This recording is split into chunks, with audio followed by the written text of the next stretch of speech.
I'd like to take you back 100 years. My grandfather is running around the streets of Glasgow in short trousers. He's 7 years old. He's probably also wearing Wellington boots and a cagoule. This is Glasgow. He may also be packing a knife. Who knows? Round about the world, there's some interesting things happening. Charlie Chaplin has just released The Tramp. Alexander Graham Bell has just done the first coast-to-coast telephone call in the United States. Harry Houdini has just escaped from a straitjacket for the first time. And radio looks set to become the next big, interesting technology.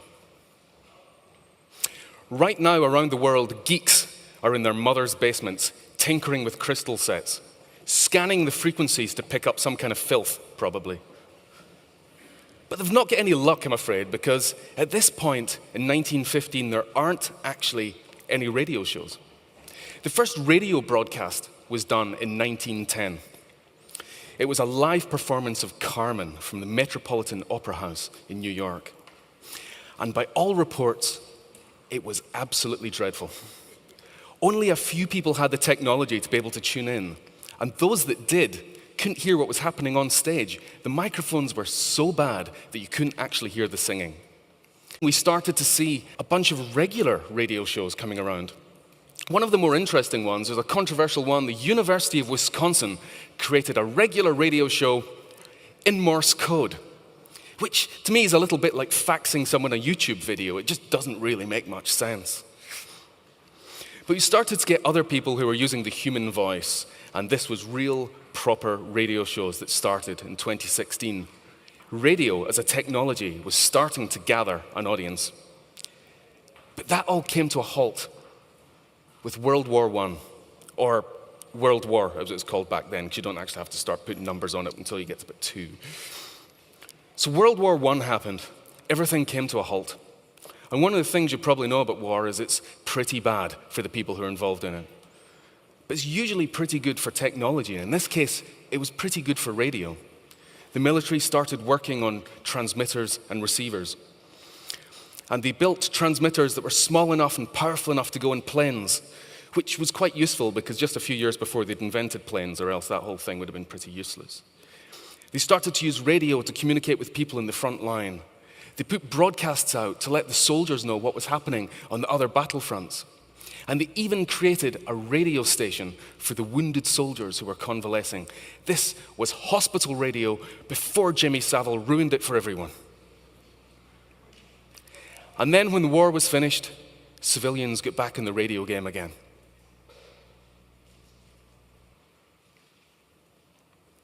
In 1920, Marconi, who is incorrectly credited as the inventor of radio, that really goes to Nikola Tesla more, but Marconi started up an experimental radio station in Essex, and it was called 2MT, which sounds a bit like an X Factor act. Or 2MT could be used to describe the brains of people who like to watch X Factor. Or 2MT could be used to describe maybe the soul of Simon Cowell. But he did this, and then a few years later, along came the BBC in 1922. And the BBC stands for British Broadcasting Corporation. It was a corporation, it was a for-profit company, it was a business. And it carried on that way until 1927, when it got a royal charter to become something for public interest. One of the interesting things, though, about life in the UK when it comes to radio is that actually we didn't give out any commercial radio licenses until 1973. So I'm afraid we're going to have to rewind a little bit. 53 years, in fact, to 1920, and jump across the Atlantic to America, where they handed out the first commercial radio license in 1920. And that meant that people were actually paying to be allowed to broadcast on certain frequencies. And it was up to them how they made money out of it. The way that they made money out of it then, really, was that the radio shows were done by the people who were manufacturing and selling the technology, because it's quite a hard sell, selling a radio if there's nothing to listen to on it. So that was how the whole thing worked in that way. And in America, it became a real hobbyist's thing. That across the United States, hundreds of independent radio stations started to sprout up. People were starting them in the backs of shops. People were starting them in their garages and in their sheds. This whole thing became absolutely crazy in America, where you've got all of these radio stations starting up. So in 1926, NBC, the National Broadcasting Corporation in America, started to bring the bigger ones together. And they connected them using telephone lines, which meant that they were able to broadcast the same shows all across the United States from coast to coast simultaneously. And this is the birth of big broadcast. Big broadcast means big business. Big business means we need to make profit. In 1929, we started to see the first radio dramas. And these proved to be unbelievably popular. And it's because there was a new phenomena. And this new phenomena was the stay-at-home housewife of the early 20th century. They were using the radio to keep themselves company. And these radio dramas proved to be incredibly popular with this audience. So as they gain a bigger audience, brands start to get interested. So in 1933, Procter & Gamble got on board, and they created their own radio drama. It was called Ma Perkins, and it was brought to you by the Oxidol washing powder.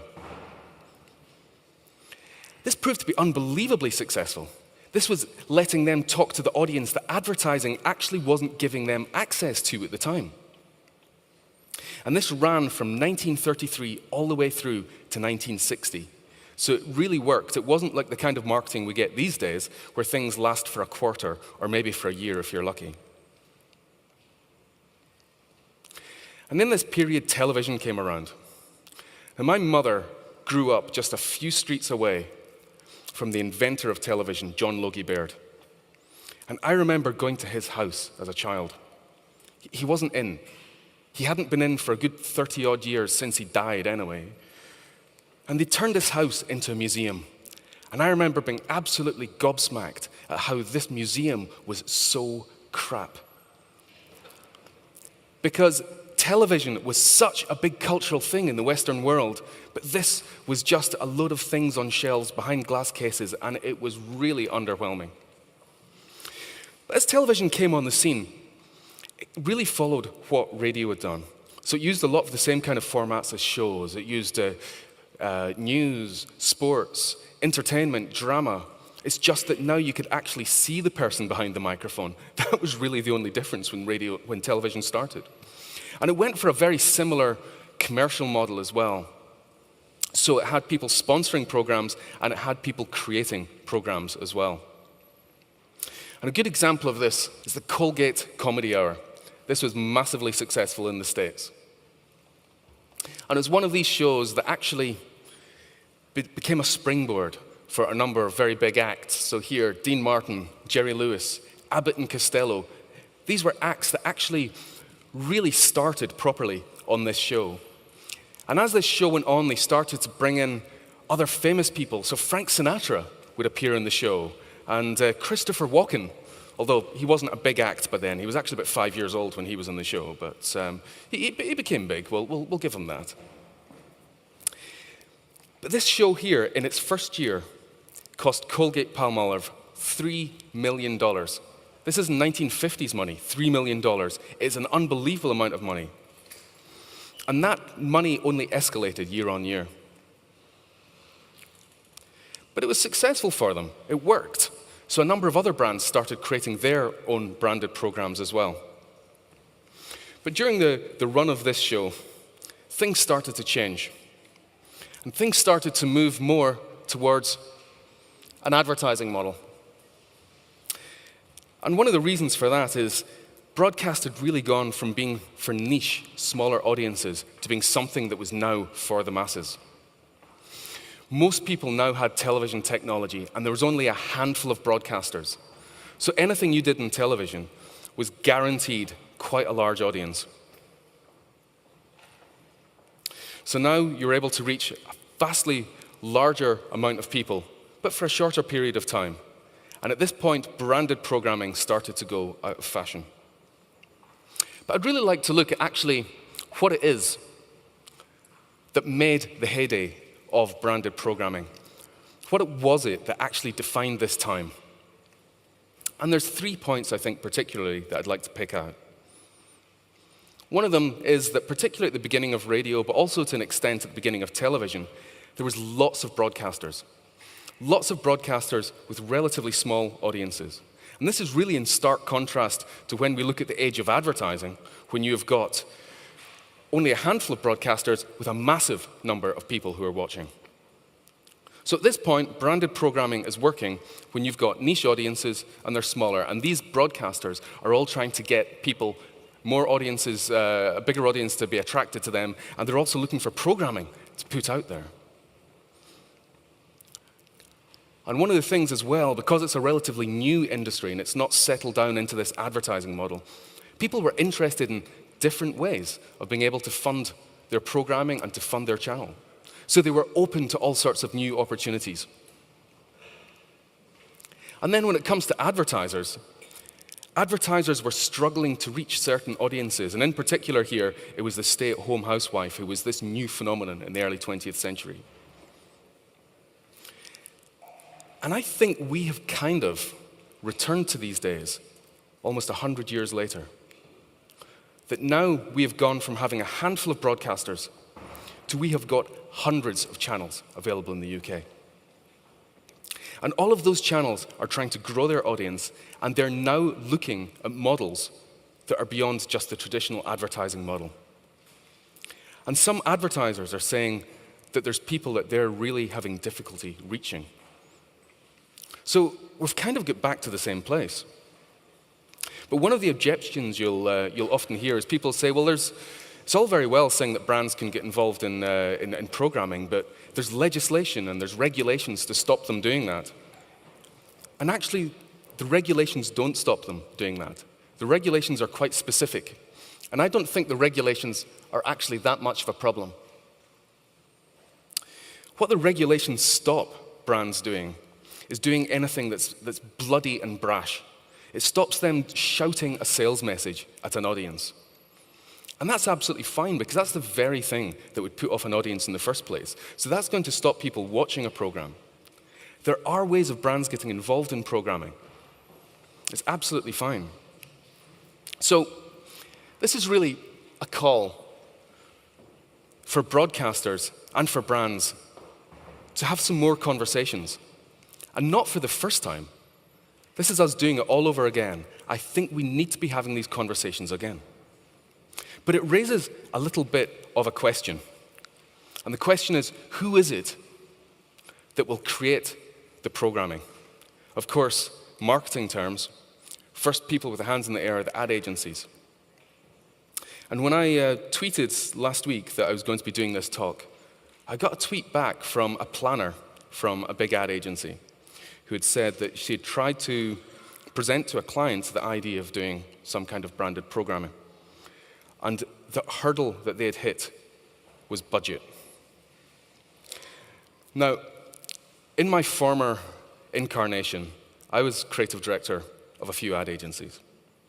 And very often when it came to doing TV ads, there'd be budgets that we'd be working with that to produce 60 seconds of film, or sometimes 30 seconds of film, the budget we were working with could actually produce a full film, a full cinema release movie, or at least a television series. The budgets are vastly different. Advertising agencies are used to working with massive budgets compared to what broadcasters work with. So one of the problems there is ad agencies working out how do we create programming on these smaller budgets. One of the other issues that we have with advertising is strategy, because the strategy that ad agencies work to is about shouting a message. It's about communicating a message, getting your point across, making sure that people understand what it is that is the unique selling point that you have to talk about. And that, of course, isn't going to work in programming. You can't do that. Regulations don't allow you to do it, but neither will your audience. So it's actually more about showing what your brand believes in, or identifying with an audience, really, when it comes to doing branded programming. It's not about shouting your message. So who is it then that can actually get involved in creating the programming? Well, I've got to say that there's production companies who are doing an amazing job at the moment and have got a real commercial understanding And these are probably the people who are going to be stepping into this area first. And I'm really interested in what happens in this area. And particularly as a representative of the drum, we as a magazine, we as a publication, as a website, are interested in what happens in this area. And we're even talking to broadcasters and big brands about this issue right now. So we're really interested to hear what you're going to do and what you have to say about this. And at this point, I will say thank you very much for listening.